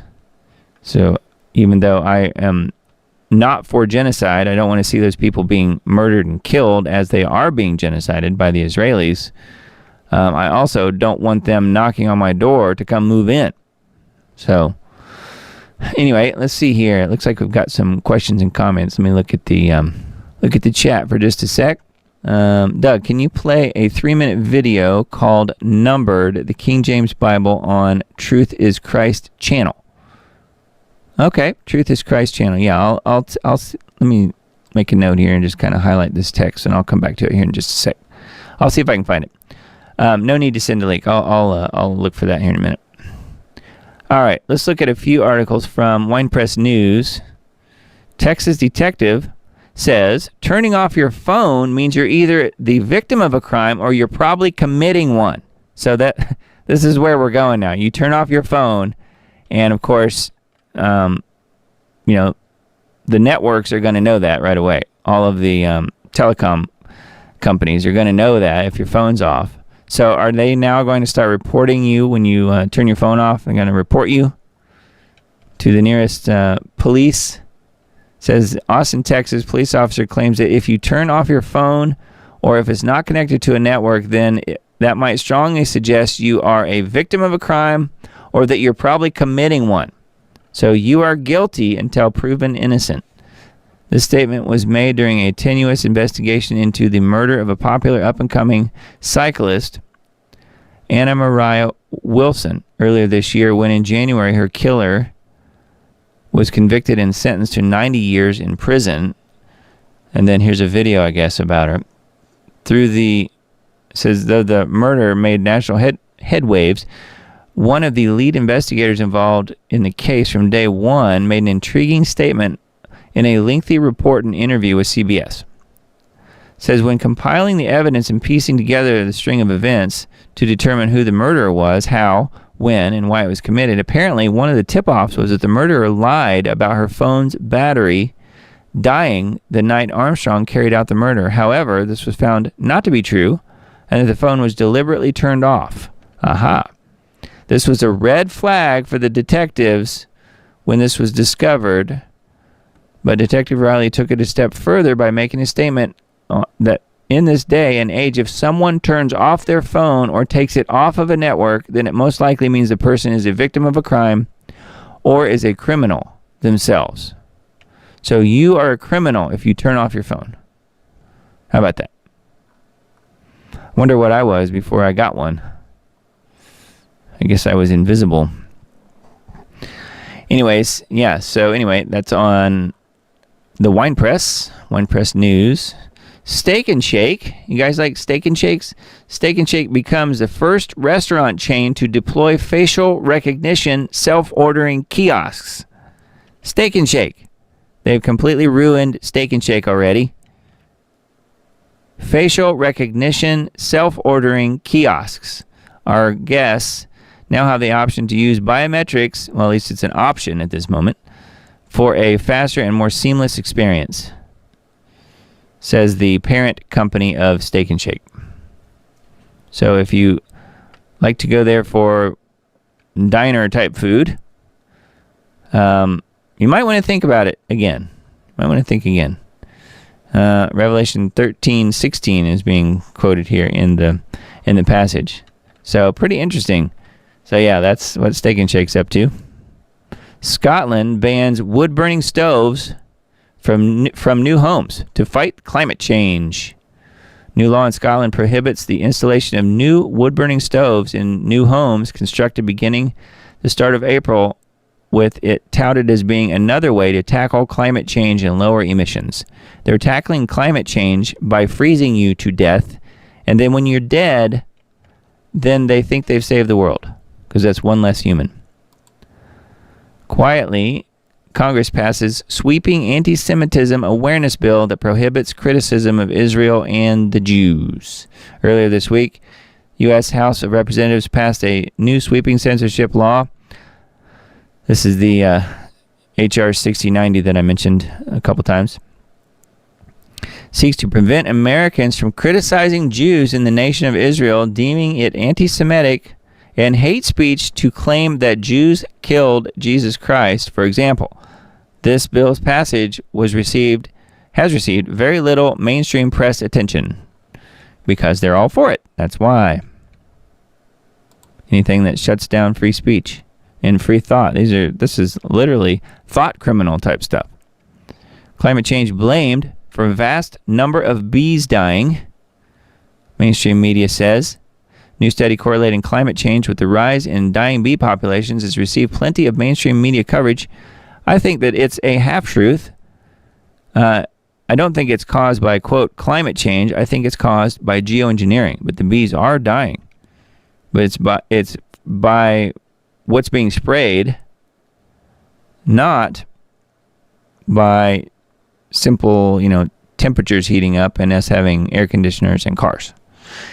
That's my opinion, of course, but the bees are dying. That's what's going on, but it's not for the reason that they say it is. It never is. UN official advocates for digital integrity code to tackle health misinformation. How about that?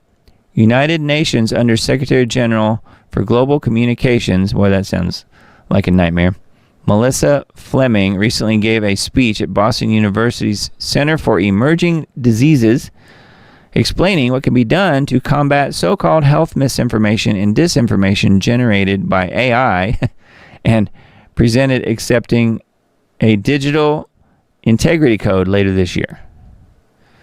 So a digital integrity code. You have to have the code, I guess, or you can't be trusted.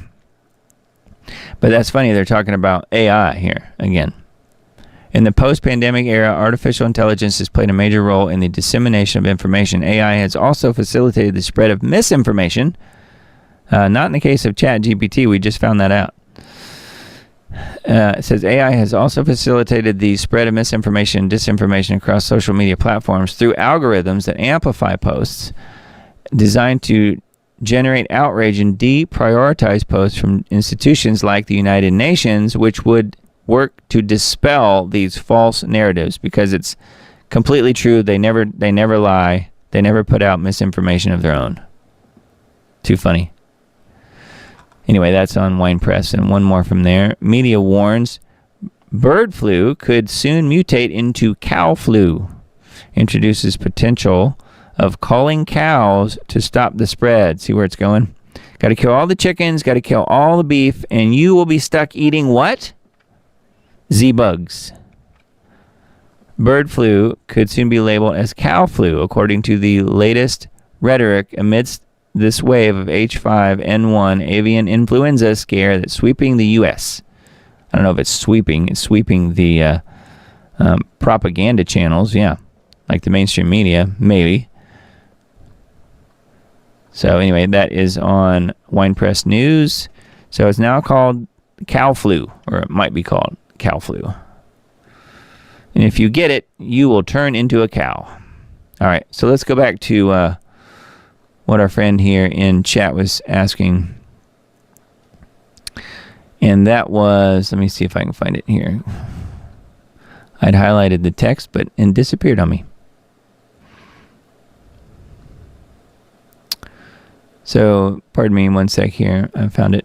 It's called, can you play a 3-minute video called Numbered, King James Bible, Truth is Christ channel. The Truth is Christ channel. Okay. Yeah, well, let's look it up. So, YouTube, Truth is Christ channel. And let's see what we got here. It's called Numbered, King James Bible. Okay. Let's see, videos. I wonder how old it is. Sorry, you guys. I'm just kind of doing a search here real quick, and it's called Numbered. Here it is. Got it. Let's watch it.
Yeah, pretty cool. So I'll link to this in the Substack post that I send out. But that was really well done. And it is very interesting for sure. I had not heard of, I think I've heard of this channel, but I've not heard of that particular video before. So very neat, very neat. Says, be careful, King James Bible is good, but no one involved in the translation was a believer. They were good translators, but none of them had the Holy Spirit. Marty says, I agree. I completely agree. I think the, the King James version is the go-to for most people. And we've talked about that before on this show, where the, the whole backstory of that, and we won't get into that tonight. But yeah, it's very interesting, very interesting. Let's just say that. And maybe we'll look at that next week. I've got a document or two on that. We could pull up and take a look at it with a little bit of searching on my part. I need to find it. But yeah, very interesting. So yeah, thanks for sharing that. I appreciate that very much. Yeah, so that's Numbered, the King James Bible Truth is Christ channel. All right, let's keep on keeping on here. We've got a few more articles to take a look at. We're reaching the end here, though. We got Gateway Pundit article. They're torturing us. J6 political prisoner Jake Lang sends out a plea for help after 1,200 days in prison without a trial. Horseback protest planned for Wednesday. Interesting. Horseback protest. January 6th patriot Jake Lang, 1,200 days in prison, no trial, no bond. They've literally thrown these people in prison and thrown away the key. They don't plan on letting them out, I don't think. So that's on Gateway Pundit. And this one too, back to Boeing for just a second. Boeing faces 10 new whistleblowers after tragic deaths of 2 colleagues. So these are the 2 guys that I had mentioned earlier. John Barnett here. And the new guy that was just recently found dead is Joshua Dean right here. So, yeah, aviation giant Boeing's facing a growing number of whistleblowers coming forward with safety concerns following the recent deaths of 2 previous whistleblowers. We mentioned that earlier, but that is on Gateway Pundit. This one too, Biden poses with leftist actor Mark Hamill, aka Luke Skywalker, for embarrassing Star Wars Day video, and social media responses are savage. Yeah, so let's see what it's all about here. I watched it earlier. It's really short. Let's see what it says. We had a very good feeling about this. So here's what Biden said. May the 4th be with you. Always. So that's all there was to it. That's literally all there was to it on the tweet. May the 4th be with you. Yesterday was Star Wars Day. I always say that, I kind of jokingly say that it's a holiday for Star Wars fans who have a lisp. Because that's kind of what it is. It says, Gateway Pundit previously reported far-left actor Mark Hamill made an appearance at the White House press briefing Friday to lavish Biden with unwarranted praise. It also turns out that Biden invited the infamous Star Wars actor into the Oval Office for an embarrassing photo op to mark the day fans celebrate the sci-fi saga. Hamill has been one of Hollywood's most vocal supporters of Biden, despite the White House occupant having an approval rating hovering below 40% while regularly bashing Trump on social media. In a video posted on Biden's White House X account, the elderly Biden stares into the camera and says, "May the 4th be with you," before Hamill appears to complete the lame clip. "Always," he says in a deep voice. Portrait of Roosevelt seen hanging on the wall. So, the lame attempt to pander to the Star Wars community backfired completely as social media users unleashed a series of savage responses. A vote for Biden is a vote for war, someone says. A dementia patient and a homeless drunk, someone else says. The most hilarious thing is that Joe is in Delaware right now and has already forgotten he said this. That's pretty good. May the 4th be with you, someone else said. Idiots these 2 are. in Yoda speak. Idiots, these two are. The only thing that's missing is Hunter, someone said, when you ask the Biden administration how much inflation they want. Well, that was dumb. I think Joe actually came up with this one himself, someone else said. Yep, it was pretty lame. Pretty silly. Anyway, that was their lame attempt at pandering to the Star Wars fans. Chinese spy cranes targeted in port security executive order shortly before the Baltimore disaster. You guys remember? There was a bridge that collapsed. Remember that in Baltimore? Everyone has completely stopped reporting on that, like so many other things. Chinese spy cranes targeted in port security executive order shortly before Baltimore disaster. So this is talking about how China may have been involved in the bridge collapse. And I don't think that's really a stretch at all. It says port security equals cyber security. Remember everybody yelling when that happened that it was probably a cyber attack on the ship?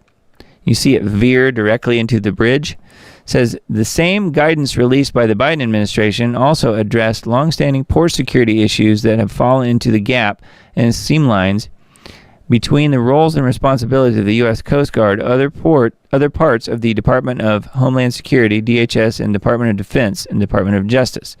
In the new guidance, the Coast Guard will have the express authority to respond to malicious cyber activity in the nation's MTS, which means Marine Transportation System, by requiring vessels and waterfront facilities to mitigate cyber conditions that may endanger the safety of a vessel, facility, or harbor. Simultaneously, the administration released the U.S. Maritime Advisory titled 2024-002 Worldwide Foreign, Adversarial, Technological, Physical, and Cyber Influence. The unusual and extraordinary advisory went into detail on multiple cyber concerns in the civilian maritime environment. Pervasive software used in the maritime logistics tracking environment, Lodge Inc., that's the software, was identified as an untrusted Chinese-originated software that could be used for malign purposes. Nuke Tech, how about that name? Nuke Tech, which makes advanced inspection equipment used broadly in ports, was similarly identified as a company of concern. This determination of untrusted Chinese equipment in sensitive port locations and activities did not come out of thin air. Volt Typhoon cyber attack. So this is one of the types of cyber attacks apparently. In May 2023, the first reports of a Chinese cyber attack on critical infrastructure were made public by Microsoft, which said in a statement that Volt Typhoon campaign in pursuing development of capabilities that could disrupt critical communications infrastructure between the U.S. and Asia region during future crises. So this goes on to talk about further, cyber insecurity, further cyber attacks. So I think that's kind of interesting. This is kind of pointing at China, perhaps, of possibly being involved in the whole cyber attack of the ship. So we don't know, but I do think it's kind of interesting. And again, no one's really talking about what happened with the bridge, and it's kind of that story's been kind of buried and forgotten, unfortunately. Last article on Gateway Pundit: Indonesian volcano explodes in smoke, lava, and lightning. Second eruption of Mount Ruang in a week causes thousands to evacuate. I don't know if you guys even knew about this. It's pretty massive. I didn't know if you'd seen anything about this. This is one of those things where it's so far away that it doesn't generally get reported on much. But you can see how massive it is there. So it's the Mount Ruang, Ruang, in Indonesia. It says Indonesia's Mount Ruang volcano spewed more hot clouds after yesterday's eruption, second in a week, forced the closure of schools and airports, peppered villages with debris, and led to yet another evacuation of hundreds of people. 7 airports remain closed after the eruption on Tuesday, May 1st. The volcano sits on the small Ruang Island. I guess that's how you say it. I don't know. Anyway, pretty interesting. So that was some articles there from the Gateway Pundit. And this is one that I think we'll just link to this in the Substack post. It's pretty good. This is part 3 on, this is Ben Swan right here. This is his website, Truth in Media. I think he's doing a really good job. They put together a series on Zelensky, and this episode 3 I thought was probably the best one yet. Who really runs Ukraine? Episode investigates the powers that pull Zelensky's strings and the shady corporate, political, and scientific interests responsible for his rise. It will investigate massive investments made by U.S. conglomerates, Zelensky's connections to shady oligarchs, and Hunter Biden, as well as the NGOs and biolabs that have proliferated in Ukraine. And the whole video is only about 12 minutes. So it's, the third in this installment series here, the third installment in this series, and I think there's maybe around 12 or something total. They're just releasing one every couple weeks or so. Anyways, I thought that was a pretty good one. We'll come back to it if we have time. ActivistPost.com, we'll look at a few of the headlines. Pritzker doubles down with $827 million taxpayer handout to troubled EV maker Rivian. So another EV maker with their hands out because they can't make ends meet. And they're spending too much money. Gee, they might go under. And gee, no one wants to buy their horrible products. CIA engaged in infinite race with China for AI and other tech. Cargill recalls 8 tons of ground beef at Walmart stores nationwide over possible E. coli. Just in time, right? Just in time for the cow flu or whatever they're going to call it. Book burning goes digital. Biometrics expand in and beyond airports, even as opponents try to kick them out. So, yeah, there's some interesting and pretty good articles on activistpost.com. Now, here's the other video clip I mentioned at the very beginning of the show tonight. Before you fill in that bubble for RFK Jr., you might want to listen to this resurfaced video of him talking down red states. I see you out there, you independent voter, you. You're not going to hold your nose and choose between the Republican and Democrat this number. You're RFK all the way. Well, if you're an independent who leans conservative, you might want to watch this old clip of Mr. Kennedy from 2005. But these pundits get in, and, they posit that the reason that, Bush won the election is because we have the red states and the blue states, and that, the red states, there's this huge kind of moral war, a culture war going on in the United States, where you have the red states who are morally robust, and you have the blue states that are kind of degenerate and dissolute. And it's not true. And I'll tell you, first of all, I did this piece for Vanity Fair, and when I went out and looked at basically who was more moral, the red states or the blue states, using the criteria that most of us use to judge morality. And what I found was not what everybody assumes. I found the lowest divorce rate in America was Massachusetts, a blue state. The highest divorce rate was Texas, a red state. The lowest teen pregnancy rate was Massachusetts. The highest was Texas. The 10 lowest divorce rates in our country were all blue states. The 10 highest were all red states. The 10 lowest teen pregnancy rates, all blue states. The 10 highest, all red. Red state people are more likely to murder you, to impregnate your teenage daughter, to commit a violent crime against you, to commit a non-violent crime against you, to watch Desperate Housewives on TV, to buy pornography, to buy, degenerate video games like Grand Theft Auto. Well, okay, that's taking it a little too far. Now he's digging on Grand Theft Auto. No, I'm just joking. Some of what Kennedy's saying is true, but it comes with expert-level cherry picking. For example, the divorce rate in red states is actually higher. Here is a map from Bowling Green State University study.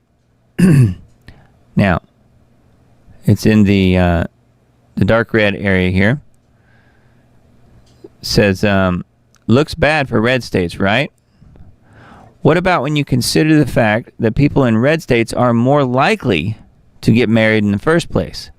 Oh, well, you're supposed to ignore that because it's, again, expert level cherry picking. So if people in blue states simply live with partners out of wedlock, then there's no divorce rate, even if they are switching partners every other month. Those who actually do bother to respect marriage in blue states are people who take it seriously and don't tend to get divorced. But by looking at the data selectively, a leftist can make a leftist audience feel great by making red states look morally inferior.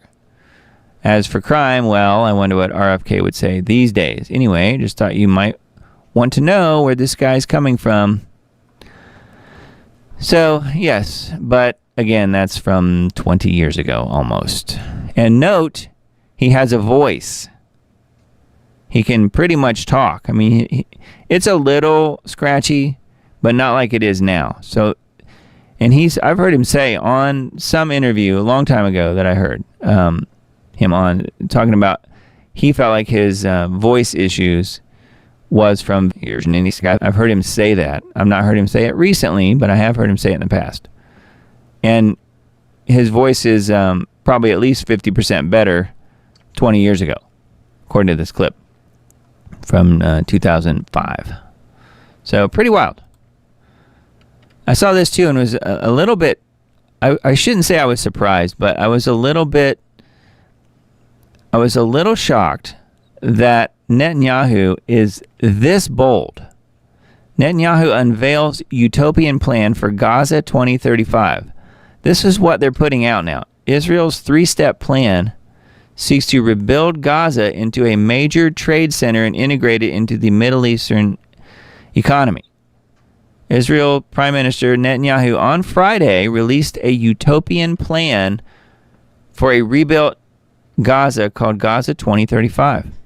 This is how bold these people are, and they've come up with all this since October the 7th.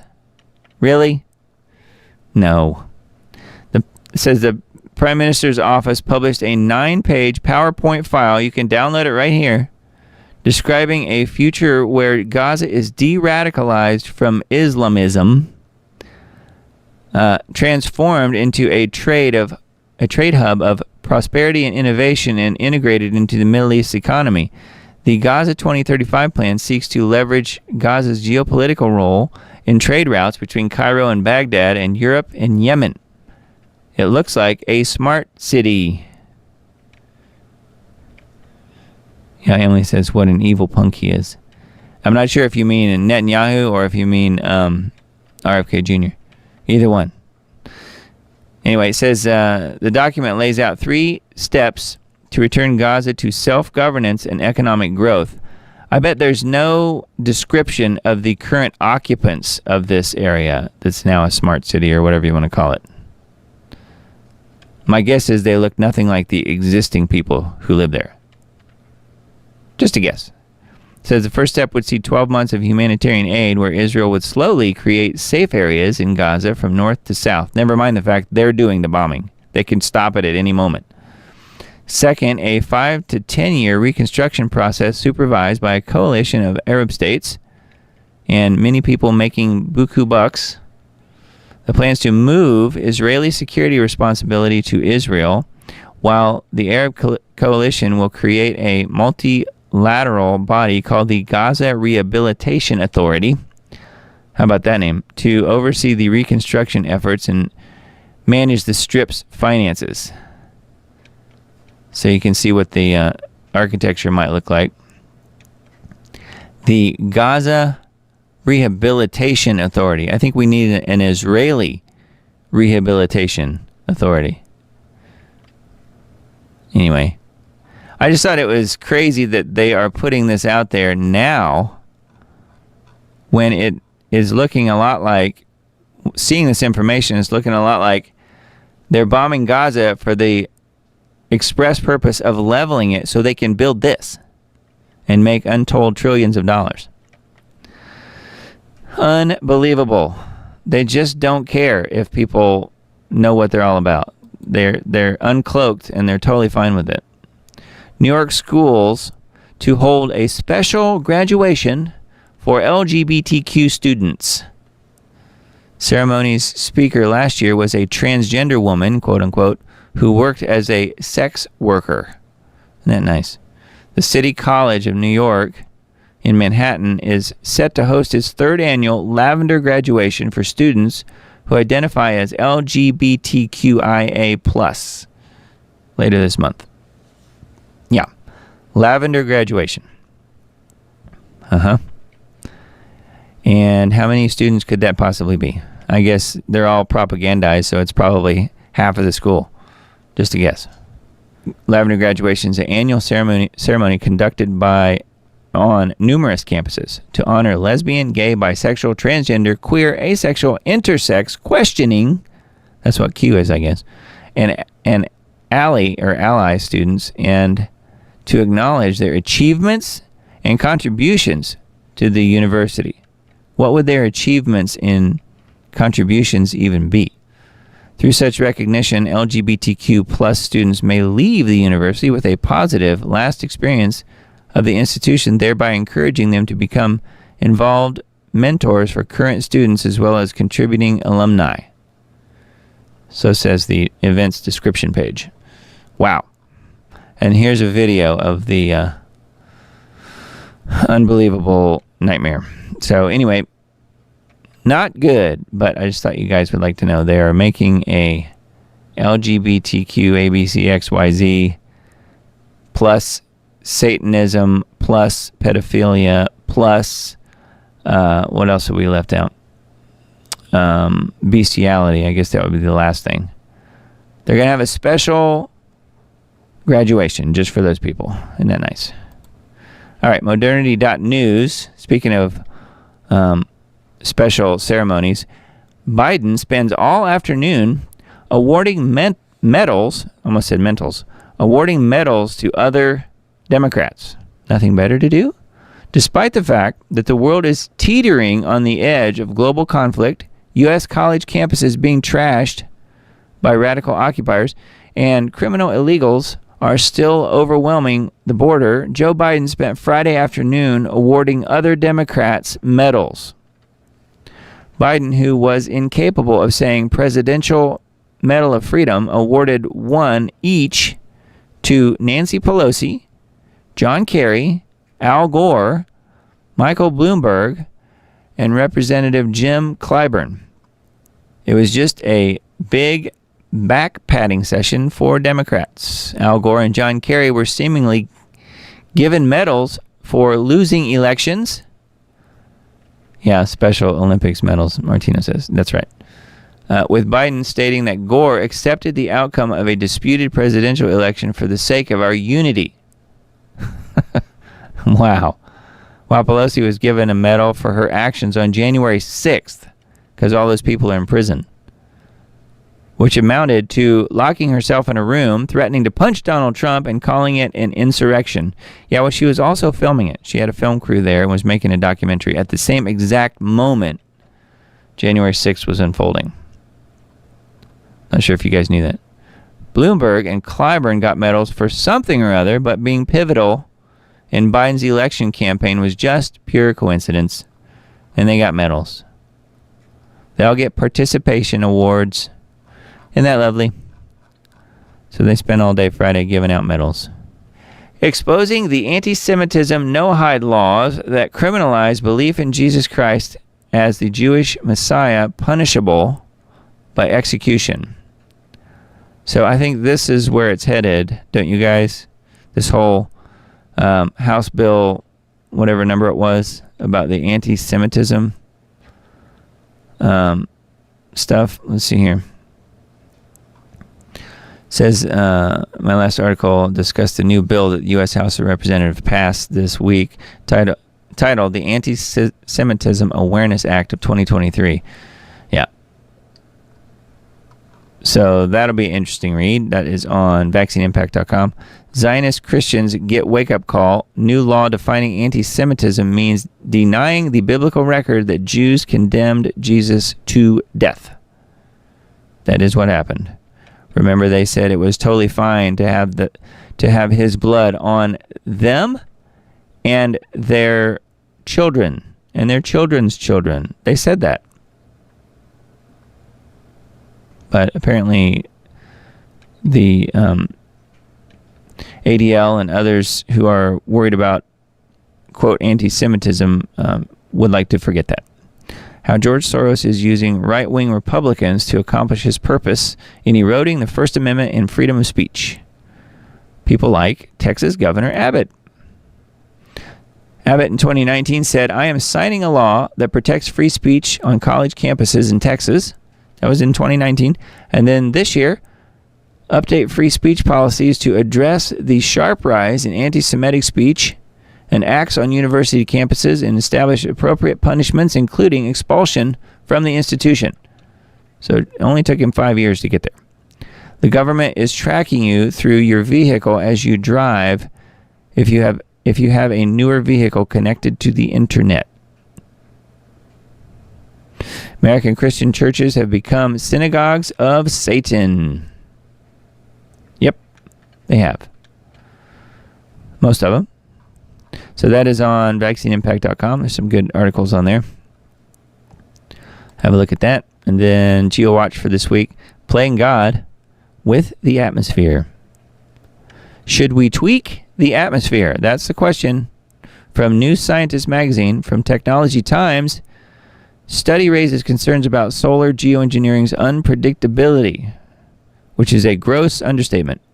Are climate engineering operations already a planetary catastrophe that is growing worse with each passing day?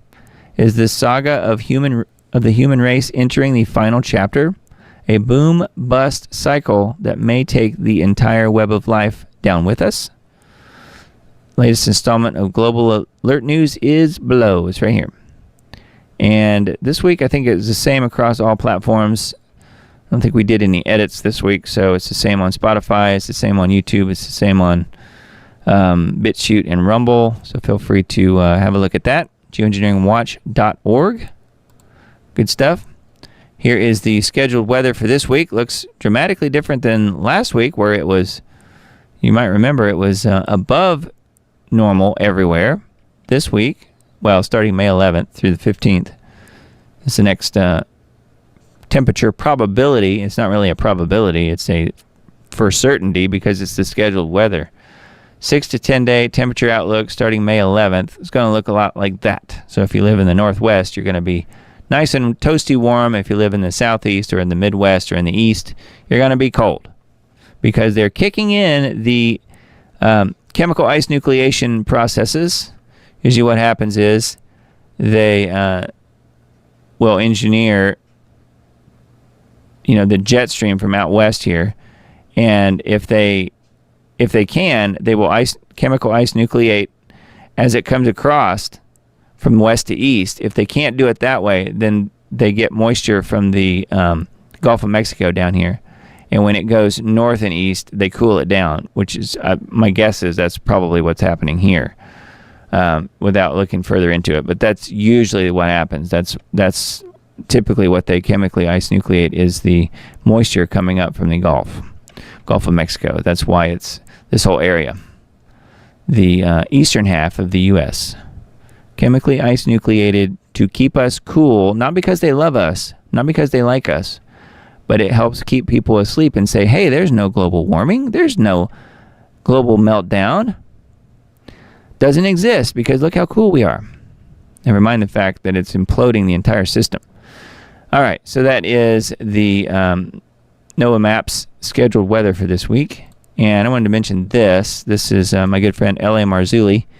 I was working on 2 of his films the last week to 10 days, and this is both of them.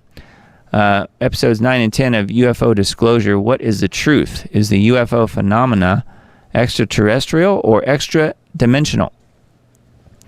So you guys may or may not know, I've been working with LA on and off for quite a few years, since we met in 2017, so it's been that long. He was on the Peru trip that I did. He was there, one of the guest speakers, and we became friends, and I started working with him, working mostly as a mastering mixing engineer. I also do some of his DVD authoring, and I've done the whole series of UFO films. So yeah, if you have seen any of those, you may have seen my name mentioned in the credits at the end. So that would prove that I'm not lying. I'm not fibbing about it. No, it's actually a lot of fun working on his films, and he does a really good job. So anyway, the last 2 installments of this series is about to come out. I've now officially turned them in to the manufacturer, so they have them. DVDs will be pressed very soon, and the streaming versions of the 9 and 10 episodes here, number 9 and 10, will be out very, very soon. So they can be purchased at LA's website, lamarzulli.net, if you're interested. It's a really good series. Good stuff.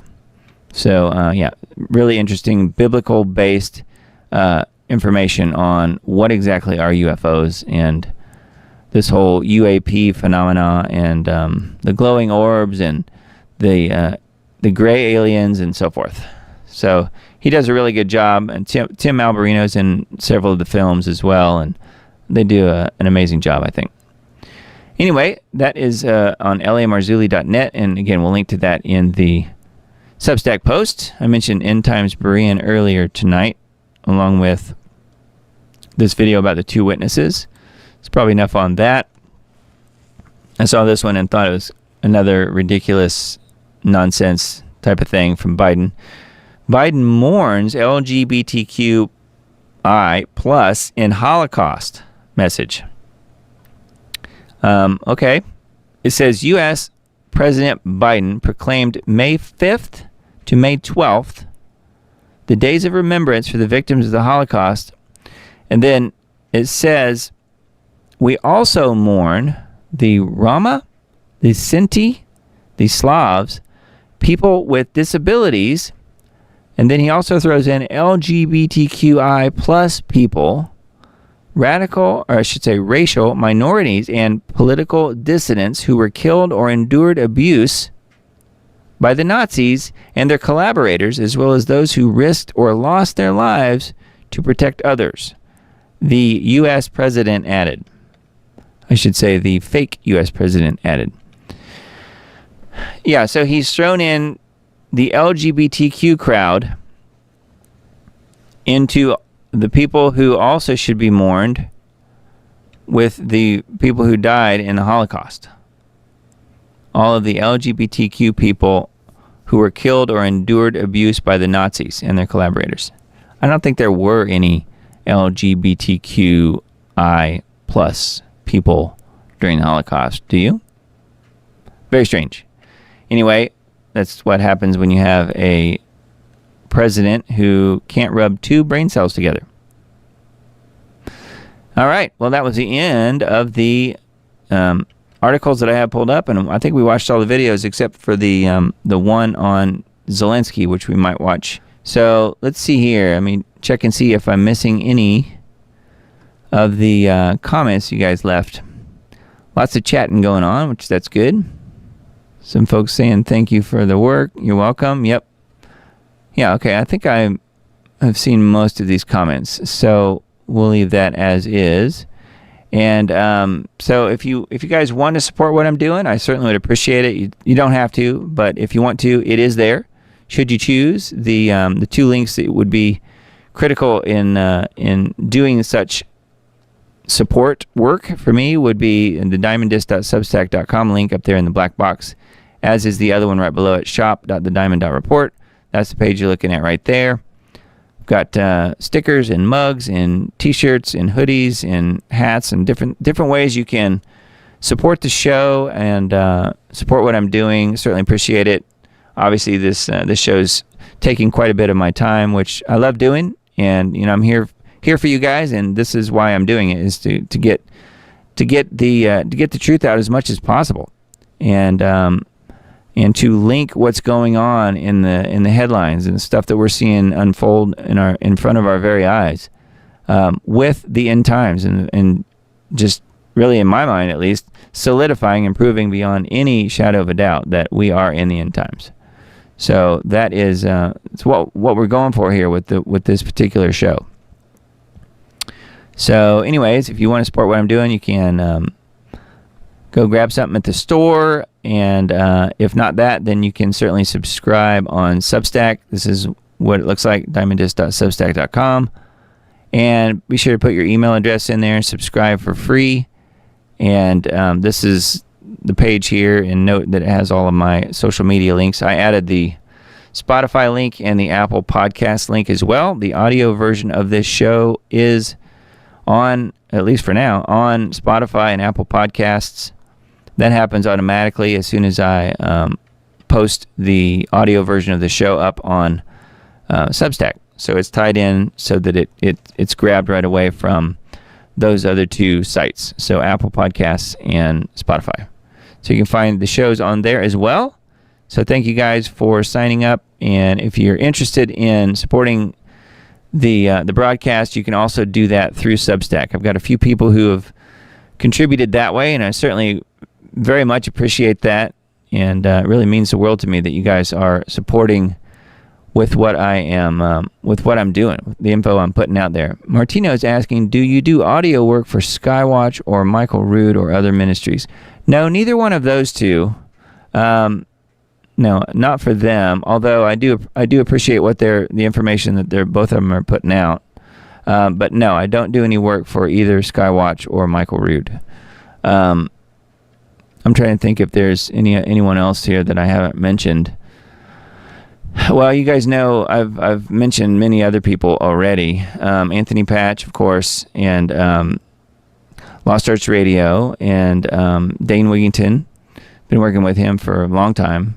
Actually, him and Richard about the same amount of time, about 10 years. And then Richard's kind of on hiatus at the moment. He's having some health issues, so we're not really doing new Lost Arts Radio interviews and shows much. We're doing one show a week, which is the Doctor's Show, as I call it. Dr. Cousins and Dr. Sachs on, it's a live stream that we do on Mondays. So you can check that out on lostartsradio.com if you're interested. Trying to think what else, any other ones that I haven't mentioned before recently. Yeah, L.A. Marzulli, but that's mostly working with his, the folks that help him do the films. Him and some other people. And then Martino, you mentioned Celeste. I don't work with Celeste anymore. I worked with her for a really long time, and we kind of parted ways. And but yeah, she's still out there doing stuff. And I'm trying to think. Also, Lindley Oz. I built her website. Lindley Oz is the Truth Hunters Show. TruthHuntersShow.com that's the website. Built her website. And there's probably a few other people I'm forgetting in the moment, but yeah, you guys can definitely find some of those linked from my website, which is DougDiamond.com or DiamondDiscAudio.com, which I've mentioned before. But this is the Diamond Report, and the Diamond Report is on Substack at diamonddisc.substack.com. There's also a link, I just added this the other day, to the store right here. So if you happen to be on the Substack, there is a link there to the store. You click that and go right to it. So there's all of that, and I wanted to show you a couple little things here from my Twitter that I came across. Check this out. This is from the channel or profile, whatever you want to call it, on Twitter X, and this is really weird. You guys have probably seen some of the people going back a ways now. Especially some of the people in China who would. Before they would collapse, they would spin around. And this apparently is a soccer player doing the same type of thing. Look at this. What are these people seeing before they go into a meltdown from, I guess, I'm guessing. I mean, what else could it be? Very strange. But Ed Dowd posted this, says, I saved this photo from September 6, 2018. All you need to know about how the game really works. Yeah, that does kind of say it all. That's Big Mike up here in the corner. The logo's kind of covering it, but They're all one big happy family. You can tell in that picture. Harrison Smith from InfoWars says, if you're outraged at the anti-Semitism bill, please look into what else is being implemented. This is what he's posted here on his Twitter. It says, this is a whole of society psychological program. International tribunals, censors in every branch of government, educational programs, and UN Global Monitoring Forum. Thought this was kind of interesting. Classic that must be brought out before the official launch of summer. Kind of enlarge it here so you can see. We are here, right there in the middle between Lord of the Flies, Mad Max, Animal Farm, The Matrix, Soylent Green, Brazil, Idiocracy, Brave New World, They Live, Fahrenheit 451, and Hunger Games. In 1984, of course. So we're right there in the middle. That does kind of sum it up. But that's on my Twitter X account, which is the Diamond RPRT, the Diamond Report, but report is abbreviated. So anyway, there's that. And then here is the channel on YouTube, Take It to the Lord in Prayer, End Times Dates on there. And I was looking at you guys' chat here, talking about the end times. It says, same as Doug says, September 2028. I'm thinking 23. Did my calculations and come to the same conclusion as Doug. Can't say the literal date, but I'm thinking 23. Yeah, that is, I'm not sure what you mean by 23. And keep in mind the September 2028 date that I posit in the End Times Dates series, in that video series. That's not my date. That's simply from a project that I worked on called 2028 End. So that's where that came from. So, and then I think we're talking about two different Celeste people. This is not the person you're talking about there is not the person that I'm talking about. So yeah, totally different person. So anyways, yes, that's End Times Dates on YouTube, and then my Rumble channel as well, which is where you find the Diamond Reports. And hello to all the people on Rumble who are watching. Quite a few folks over there watching, about 28 at this very moment, which is even more than we've got on YouTube. So that's awesome. Good stuff. Thank you guys for being here tonight. BitChute channel, Diamond Disc on BitChute, and also on Brighteon. And then Miss Emily posted the link for Band. So there is Band, the Diamond Report on Band, free to join. Again, the cool kids are doing it. Make sure you're a cool kid too.